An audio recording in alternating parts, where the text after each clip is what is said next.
starts with this breaking news alert. It's a story that gripped the entire community from day one. The search for Kason Thomas continues tonight. The 5-month-old baby who was in a car stolen from the Donatos in the Short North 25 hours ago. His twin brother, Kyair, was also in the car while mom ran in to get a DoorDash order. He was left in a parking lot at the Dayton airport early this morning. A 5-month-old Kason and Kyair Thomas holding the hearts of people across central Ohio.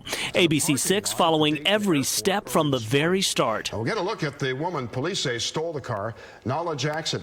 She's 24, homeless, according to Columbus Police Chief Elaine Bryant.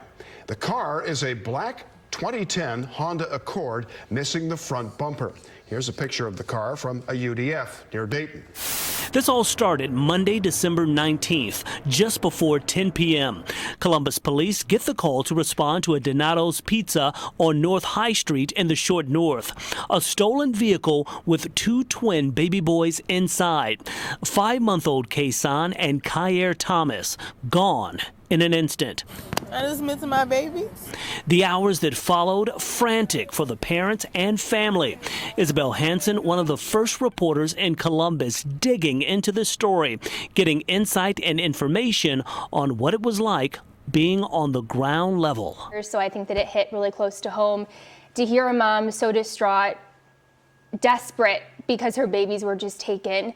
And I think in one of these situations, you're reminded of how important it is to be a human first when you're a journalist, because oftentimes it's easy to get wrapped up in getting to this story, doing all that we have to do in the day. But this was a reminder of how important it is to feel those stories and to be a human and try to put yourself in that mom's shoes. And we all were just, I mean, it's a parent's worst nightmare. So we all felt her emotions and wanted to do everything we could to help bring her babies back safely.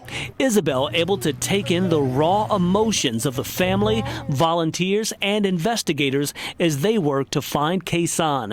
Listen to the moments a young mother calls officers for help. 911, what's the address of your emergency? Hi, I was just parked. I was parked at the Donato's Pizza. Someone just stole my car. My baby's in there. A heartbreaking call from a mother to Columbus police. They're 5 months. They're babies. Police say this woman, 24-year-old Nala Jackson, stole this Honda Accord with twin 5-month-old boys inside. Their mother left the car running outside Donato's in the Short North to grab a DoorDash order from inside. We're following every lead and tracking down every moment from the time these babies went missing. Police Chief Elaine Bryant says she has more than 60 officers working the case. Some there last night did not want to leave until they found the babies. Officers throughout the whole city checked over a dozen addresses throughout the city that had prior connections to Miss Jackson. Someone found one of the twins, Kyair, shortly after 4 this morning in a parking lot at the Dayton International Airport. Now police say they're focused on finding his brother, Kason. Our concern is to get the baby. We want to make sure that Kason is safe. That is our #1 priority. Clearly, we're concerned about everything, but we want to make sure that we bring that baby home to their family. A woman who knows the suspect, Jackson, says she has not heard from her since before the abduction of the boys. But she tells us there's reason to believe Jackson is still in the Dayton area. I'm going to say she's close to her children in Dayton, Ohio. If that's where she dropped baby off, she's in the area. Cheryl Beverly says she met Jackson at a sober living facility in Chillicothe, where she went for mental health and addiction treatment. My message to Nyla is seek help. My phone is available for her to call and to turn baby over immediately. And to think, about the parents of the child or parents of the child, and just like her children, how she wants hers, turn baby over safe. And Columbus police share a similar plea. Nala Jackson, I plead to you, please return Kason Thomas. We thank you for returning Kyair. You've already shown us you can do the right thing. Everyone was just desperate to bring the baby home.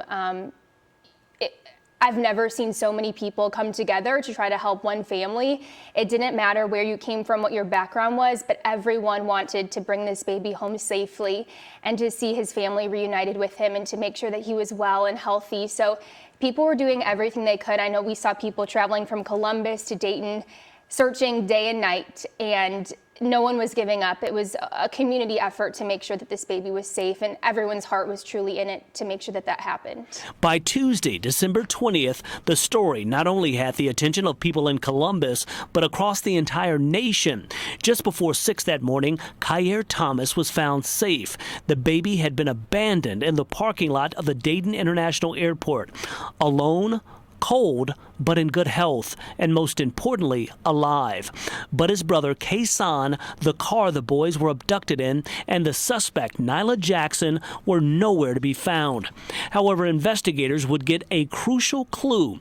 Police in Huber Heights with surveillance video from a local gas station. Witnesses telling police Nyla Jackson was spotted there. Kason's frantic family hit the road to Dayton, hoping they could find the baby boy. I was checking my phone constantly. There were lots of ups and downs because you would get good news and then you would hear that there were no sightings of him, which was probably the worst news that you could hear after more than 48 hours. So it was an emotional roller coaster, constantly checking my phone, constantly checking for updates. They said that they're aware of her being here. Kate Seifert was side by side with the family as they searched for answers. It was awful. I mean, Rodney, everywhere we went, they were like, no, we've heard about this though, but no, we have no information. And it was like every single place we went, you know, you just start feeling more and more defeated. It was a really hard day. I just miss my babies. Yeah. I miss them being together and their smile. I just want to let everyone know myself, show my face, let them know, like, hey, I have twins. Everyone loves twins. Can you please look out for them? A long day of searching will continue into the night, stopping at several Dayton area gas stations, including the UDF, where Columbus police say Nyla Jackson stopped and asked for money. And they said that they're aware of her being here, and she was here for 30 minutes, and she was just sitting in the bathroom. I had my babies in the car. Kyair found by police early this morning. I could tell he missed his brother. Kason, he loved eating. That's why I'm so wary. I know he's flipping out. He eats so fast. He eats in like 3-5 minutes. Wilhelmina says it seems that the woman who took her babies fed them the formula she had in her car. I made him a full bottle. I made him a full 6-ounce bottle, and he only drank 3 ounces. So I know she was feeding Kyair. Family even traveling to join their search.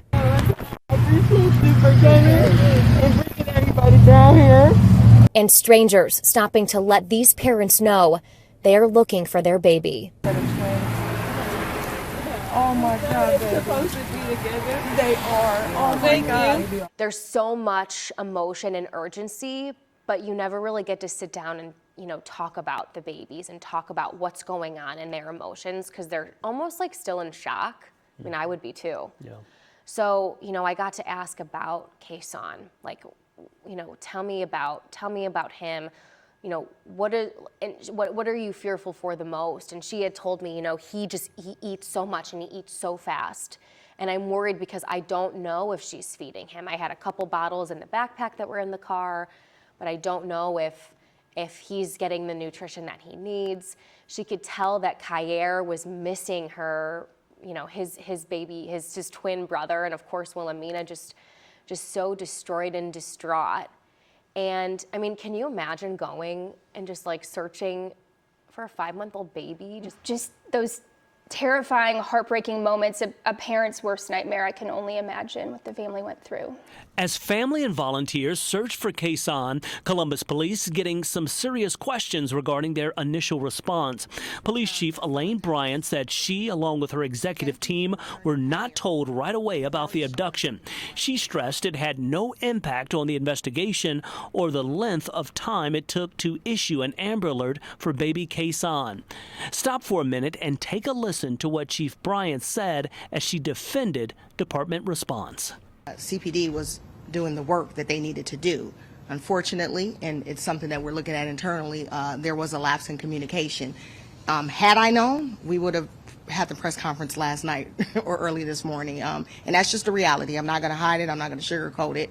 But that doesn't mean that the team wasn't doing the work. So the police chief was saying that they basically did everything that they could in the moment. Everyone was working as fast as they could. They had officers, she said, working past their shift because they wanted to find these babies that Monday night, the night that they were kidnapped, in the mom's car. So yes, she said there was a lapse in communication, but also they were doing everything they could in the moment. Of course, as a parent, I'm sure that they wish that this was all shared faster. I mean, because minutes matter in this situation. And who knows what could have happened if the Amber Alert was pushed out earlier. But it was out of their control, I think, at that point. Despite early concerns over Columbus police action in this investigation and the call for an Amber Alert, top brass maintaining finding Kason was their top priority. Kason Thomas is still missing, and our #1 priority is to bring Kason home safely. A nonstop search for 5-month-old Kason Thomas. That's how Columbus Police Chief Elaine Bryant describes CPD's work right now. We're looking at everything. We're not ruling anything out. We want to make sure that we are exhausting every lead, every tip. In the past 24 hours, Bryant says police put their focus on the Montgomery County, Dayton area. Detectives checked hotels and motels throughout the 70 and 75 corridor in Vandalia, Middletown, and Dayton. The teams also searched apartment complexes in a trailer park in Montgomery County. The detectives checked shelters in the greater Dayton area with negative results. Deputy Chief Smith Ware also tells me detectives interviewed a boyfriend of the suspect, 24-year-old Nala Jackson. The boyfriend has not heard from Jackson since before she stole this Honda Accord with the twins inside. Obviously, as time goes by, we're concerned, which is why we're pleading and begging for anyone with information to give it to us. Police say they do not have any confirmed sightings of Kason. Their last confirmed sighting of the suspect came from the Dayton airport area at about 4:45 Tuesday morning. Information at the sites in the Dayton area indicate the suspect was asking individuals to use their phone. Detectives were able to locate 2 individuals that had talked to Miss Jackson around the Dayton airport. Individuals were interviewed. And if you're wondering how you can help too, here's Chief Bryant's request. I encourage anyone that may have any information, big or small, to call the tip line. You may not think it's significant. You may not think it's important. It could be as simple as a woman asking for money on the side of the road. We're asking you to call the tip line to help us try to bring Kason home safely. Those tips would start to come in. Everyone involved with this case, from the family to police, the community, I also just checked in with Columbus Police and the reporters covering the case, hoping for a safe return. You feel for this family. You watch them go through this nightmare. I think that we were all just holding our breath, praying for the best case scenario, but also worrying about the worst, because it's easy for your mind to go there. In episode 2, we'll take you to a family vigil as the community prayed for Kason to be reunited with loved ones. We'll also dig deeper into the background of suspect Nala Jackson and what we learned about her as the hours and days moved forward.